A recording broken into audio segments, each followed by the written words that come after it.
Hi, I'm back from university. This is my bookcase back in my room back at home, and I wanted to talk about obsidian. This is a nice chunk of obsidian that I have here because Tom Dawson made a video a while ago where he went to a museum in, I assume, London that had one of the world's first and hand axes. I think it was the first hand axe ever made that they found.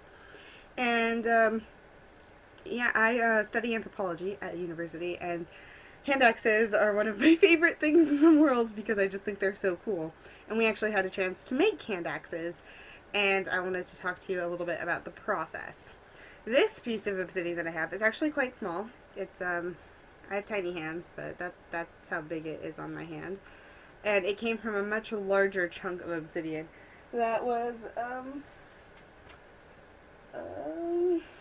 probably as big as the collected works of Edgar Allan Poe. So let's pretend that the complete works of Edgar Allan Poe is a piece of obsidian. You usually end up with a lot of strange like bumps and things. Like, I don't know if you could see that. That's like what the face of obsidian looks like. That this is really smooth here, and this is kind of smooth here, but there's a chip right in the middle. And you can't, there it is. It gets all faceted like that. So what you want to do is, let's pretend this piece has more stuff on it.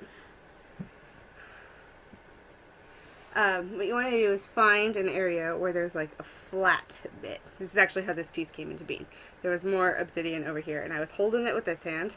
The way you hold obsidian is you kind of have to put your fingers back away from the point of contact. You hold it here, but I'm going to hold it here because nothing exists over there.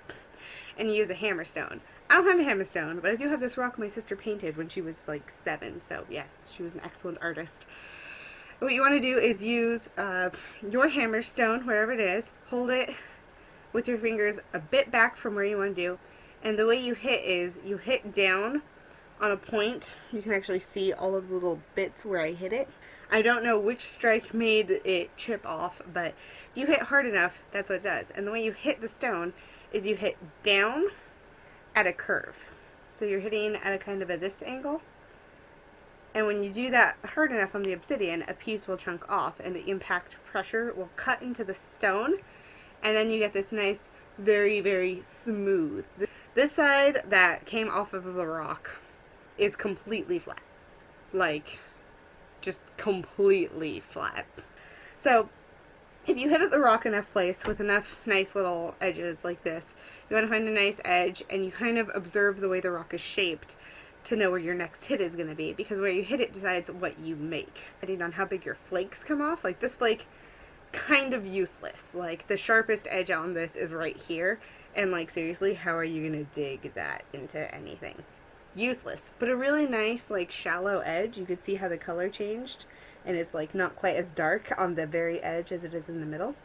That shows that it's really, really thin, which also means that it's really sharp. Obsidian is dangerous, kids.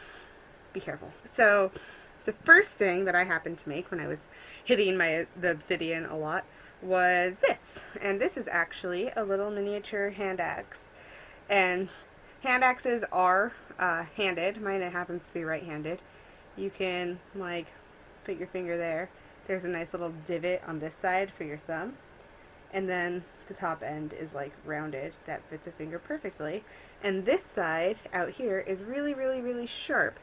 And I could actually cut myself if I touch it hard enough, so I'm not going to. So the way this would work is, if you kill an animal, say, and you want to dig into it, there's a nice sharp point up here, and you could start a cut there, and then dig down the rest of the stone, this edge, and cut into something. And then the last thing I made was this little chunk of obsidian that probably looks almost useless, although the nice thing about this is that its top is really, really kind of flat, and the bottom is really pointy. So you could use this like a nail. They're actually called screws. And the way you do it is you just poke it down somewhere, and then you can get like a hammer or another piece of obsidian and just hit it down and, you know, make a nice little hole into something. In case you wanted to know how these things came into being, find yourself a piece of obsidian, a nice pair of gloves, some goggles, make sure you're wearing shoes, and a good rock. So if you want to try making it, do it. Just make sure you protect yourself before you do it, because if you smash yourself with your hammerstone, it's probably gonna hurt. Where's my arm? Ah, I left a mark. You can't see it. I have just injured myself for the sake of YouTube.